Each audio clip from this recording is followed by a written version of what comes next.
Fred, make some sense of this. We're 0-2, Like Fred. overall. 0-2. Guys, good morning. I sit there and do the broadcast from inside the West Club. I'm constantly approached by fans asking, Fred, what's going on? Fred, what's going on? Can you do anything about it? No, I can't. I'm seeing the same thing you're seeing. I'm seeing a team that's struggling in the red zone, going, 1 for 4 in the red zone. I'm seeing a team who only gives up, only gains 7 yards passing in the first quarter, 9 yards in the second quarter. I'm seeing bad offensive play. I'm seeing bad play calling from the offense.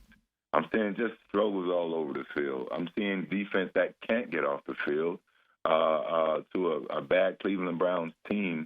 They're able to open the drive. Like I think it was a 10-minute drive, first possession by Cleveland, 16 yards, 89 yards, 16 plays, 89 yards. It's just bad play around the board. No big plays made. You take a deep shot mid-third quarter. I was screaming to take that shot earlier in the game on our broadcast. The longest play before that was 10 yards. So you have players out there that I believe that are capable, but the methodical sort of game plan approach, sometimes you just got to manufacture plays. You got to let your dogs be dogs. Your dogs want to eat, let them eat. Why are they not doing Fred, that? do we have dogs? Yeah, that's the thing. Do we have dogs? You tell me. You know better than us. Do we have those dogs who can do it? Like, I love the kid. I love the rookie. I mean, the Giants targeted Malik Neighbors 18 times yesterday. He had 10 catches. Now, look, the Giants aren't any good, though. I thought we were a playoff-type team. I just don't know if we have enough dogs, honestly. It was just the playoffs. You were in the playoffs 2 years ago with the same quarterback, Christian Kirk out there. And I believe you've gotten better at the receiver position across the board. The quarterback position, he's grown. He's gotten better than 2 years ago. The offensive line is better than 2 years ago. Travis Etienne, I know he's better than 2 years ago, even a year ago. If you have an opportunity to close out the Titans, you have an opportunity to close out the Titans to make a playoff run, after starting 6-2. But you failed to do that. But it's the same. It's just the same players on the field. Like, they have players capable. Brian Thomas, he certainly has the potential. Gabe Davis, who they just brought in this offseason, we saw what Gabe did in Buffalo. He's no different. He can get it done. Defensively, they have their moments. I saw a lot of lanes out there in the run game yesterday from a defensive standpoint that I would have had a field day on those guys. And you look at Ford, Cleveland Ford.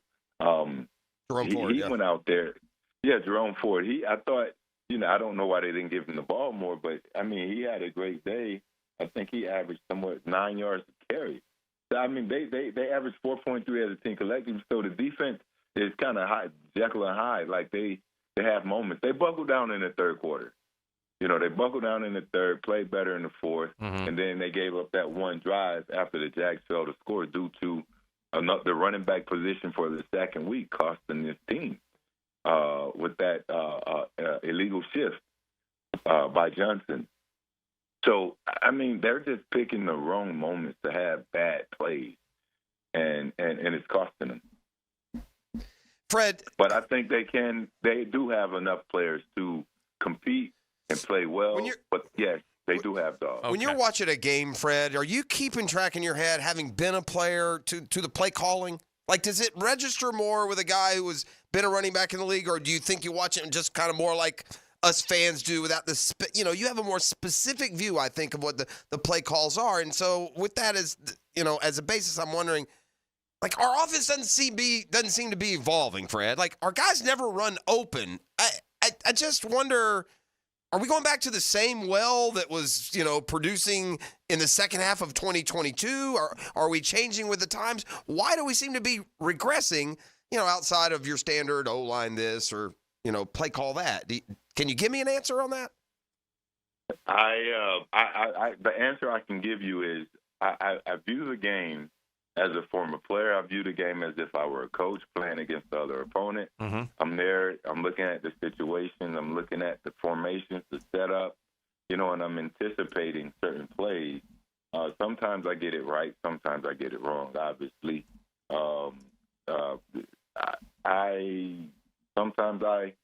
I'm confused by some of the plays. Welcome to the club. but they know more than us. Obviously, look, I want to be fair, right? They script these. They watch this film 4 or 5 games back. They're familiar with the opponent from coaching against previous years, etc. So in that sense, I want to give them their credit, and make sure I mentioned that those guys put in a lot of work and study, etc. So they dial up these scripts. They know what plays they're looking for against these teams. But we all know football is a chess match. Like sometimes you expect this, they go out there, they give you something else, and you got to adjust. Yesterday, the biggest adjustment they had to make was losing Evan Ingram just before kickoff. That had to be tough on a coaching staff who probably had him dialed up to get more targets this game. They opened the game yesterday. First play of the game was to Strange for 9 yards. You have a 2nd and 1. You lose 2 yards. It's stuff like that yes. you can't do. How about a play-action deep shot, Fred, right? I mean, it takes the momentum away. Right there would be a perfect time for a play-action deep ball. If you can block it up. But you have to be able to mass protect and take those shots and say, all right, this is the one big shot early. Let's get to it. But I haven't seen the Jaguars be aggressive in that manner. The only manner I've seen them be aggressive in is, where they are at certain points of the game, 4th down, or they decide to go for it in that manner, but not in a deep shot manner early in the ball game. It just seems to be a desperation play later in the game. I think you had a good point when you said if they block it up, though, because yesterday for sure they could not block it up, and it was a tough day for that offensive line, and now we're all second guessing. We traded for a veteran center, understood, but boy, a lot of us were wondering during the offseason, have they done enough? Have they done enough? They drafted a kid from the SEC in the 4th round who's not, quote, ready. He's a project, so he's inactive. So I don't know where they're going to find help. It seems like we may be in trouble in the front 5 again. There's no help coming at this point in the season. No help. I mean, I need you to find me a lineman, Fred. And the D-line's not performing either. The D-line's not performing. They're not getting the edge. It's been a problem. They're not getting there consistently. Yeah. I go from a week ago. I thought the offensive line did well in the run game. They gave up the sack on the first play of the game to Calais. Yeah. 2 big sacks at the end, and now you're in a sack fest. Yesterday, I think they gave up 4. Yeah, they did. Sacks. It was 4 sacks, and obviously the big one at the end for the safety. So that was a huge highlight at the wrong time. Like last week, it ended the game. Yesterday, it pretty much ended the game for the most part. The line is going to struggle. It's just part of it. They can get to a point where they play better, along with better communication. Having all those guys in multiple games as the season progresses, I want to reserve my thought or my take on the offensive line for a few more weeks. That's fair. I want to give them some time to work together and see if they turn around. But even play calling helps that. Yeah. Right. So you got to put them in situations where they're going to win. And I'm not seeing a whole lot of consistency from, whether it's the play call selections and just the play from the guys that are on the field. Fred, I can remember, I think it was maybe a pro day down in Gainesville. It was between the 2000 and 2001 season, or maybe during the 2000 season. And, you were on a Jaguars team there your first couple of years that were a playoff team. The expectations were high. And then that 2000 season, it started to go off the rails. And then into 2001, and then maybe Coughlin changed his method and approach. It's easy for the locker room to get discombobulated is what I'm saying. And so what do you guard against? What do you need to see in a locker room, we're finally starting to see, I think, a little bit some frustration on the field with each other. It's natural to start, well, this guy needs to do that or this coach needs to call that. What is that? Is there a challenge right now in the locker room, or would that be overstating it? Players play. We show up and we play. Sometimes we can reserve, our thoughts and opinions and share with each other, share with guys in the locker room that you trust, guys that play your position. You get together and say, hey, what do you think about this or that? Then we get with the quarterback and say, hey, can we, look at getting these plays called?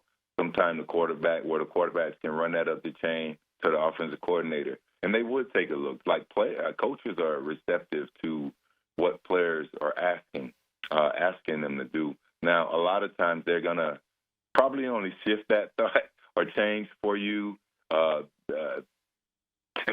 of the time. Mm-hmm. And the rest they have to do what their philosophy is, and they have to believe in what they believe in, go for what they prepare for. But they're all seeing the same stuff on the field.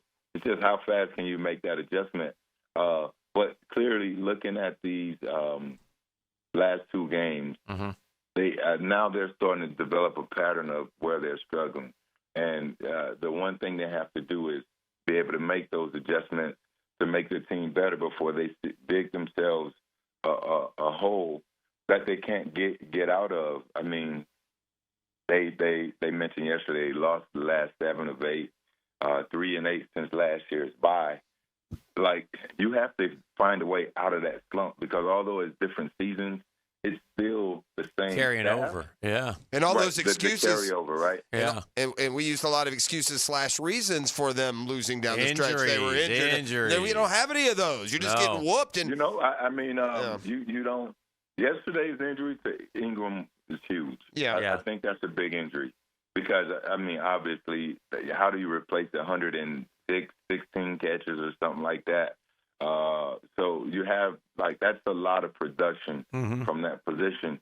Then you have, on the defensive side, there's no Savage out there, starter. No Tyson Campbell out there, starter. We look at yesterday, look at some of the calls that were made. Brown had 11 tackles. I thought he played pretty well, by the way. Shout out to Monteric Brown. I thought he did okay. You had 11 tackles. Yeah. That means you're letting them catch the ball. Well, there you go. Tackling running back 11 times. That's true. Even the 2nd and 20 early in the game that allowed those the Browns drive to continue. The 2nd and 20 on the sideline. To who was that? Jerry Jeudy. Yes. Like those type plays you got to make, and it was close to being an interception, but you got to make the play. Like you can't allow it to end up a 16-play, 89-yard touchdown. There's some struggles there. The bad call there against Lloyd, that wasn't a roughing. Maybe that's a field goal and not a touchdown. Yeah. Maybe that's, they lost by 5. You take, that's only a 4-point difference. But it changes the lay of the land and how you approach the game, how you play call. If that's the field goal right there. Yeah. You go back down and you score a field goal. Or actually, they punted. They scored a field goal on the 3rd possession. Mm-hmm. But it was a closer game in the first half than we thought the score presented. It was 13-3 at the half. The statistics were much closer than the score. It's just that the Browns executed when they needed to, converting 4th downs. They didn't convert much on 3rd downs, but they converted the 4th downs, and they went down and they executed. Cam Little missed the field goal. Like those little things come back to haunt you. But the Browns in this league, man, we say there are no refunds, no freebies. You got to earn everything. The Browns earned this victory yesterday. The Jaguars didn't. Good stuff as always, Freddie. We appreciate it. We got to get this thing right because we got trips to Buffalo and Houston coming up, my man. Oh yeah, that's tough, man. That's the beauty. It can happen quick. We'd be sitting here in 2 weeks saying, "What were we worried about?" Yeah. Yeah, you can. But I don't think we will. Odds are, Jeff Lageman mentioned it. Brian Sexton also mentioned it. Uh-huh. 4 of the 407 teams that start 0-2, only 39 have made the playoffs. Oh, yeah. So you got to get going now. And I don't want to say it's panic mode, but the sense of urgency has to increase. And you got to take some shots. All right. Take some shots. Get the ball down the field. Amen to that. All right, brother. Appreciate you as always. Thank you, Freddie T. All right, guys. Thanks, friend.